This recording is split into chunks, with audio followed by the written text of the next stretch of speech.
Magandang umaga po sa ating mga buyers po dyan. Bali nandito ako sa isang property na ang sukat po ay 2 hektarya. Dito po yan sa bayan ng, sakop ito, Ginyangan ba? Ginyangan na? Kalawag. Karawag. Sakop po ito ng Kalawag.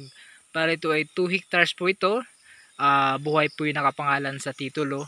Ang layo po nito sa Barangay Road ay nasa 160 meters. Ngunit po ito ay dito po dadaan sa tabi yung Barangay Road.